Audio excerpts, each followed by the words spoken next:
On va en parler, mais je voudrais avec vous d'abord parler de ce nouveau Moyen-Orient qui se décide et qui se dessine actuellement avec les accords d'Abraham.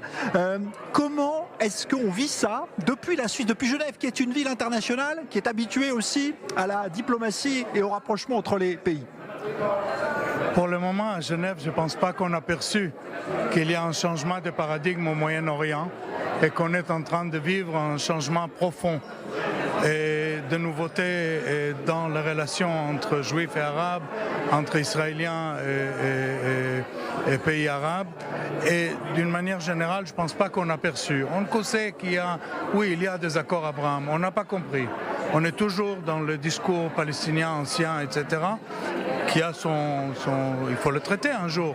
Mais on n'a pas compris qu'il y a quelque chose de nouveau. Et quand Franck Meloul m'a parlé de la nécessité ou de l'idée de faire une gala, je dis c'est peut-être le moyen de faire comprendre qu'on est à la veille de quelque chose d'extrêmement important, où ce Moyen-Orient va changer. Il est en train de changer déjà. Et ce n'est pas un accord entre dirigeants, c'est des accords entre peuples. Et je pense que des accords entre peuples vont subsister, vont se renforcer et on va changer quelque chose. Et l'Europe a tout à gagner. La Suisse a tout à gagner.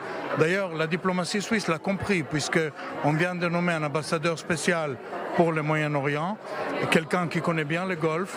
Et je pense que c'est parce qu'on a compris qu'il y a quelque chose qui se passe. Mais d'une manière générale, la presse ici n'en parle pas.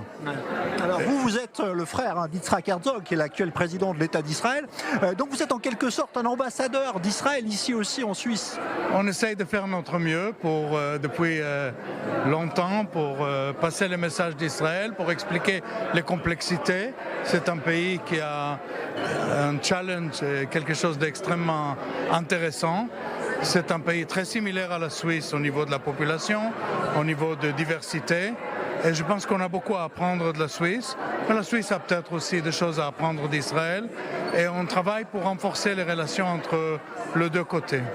Et je pense que le triangle avec le Moyen-Orient et le changement va être très bénéfique pour la Suisse et très important.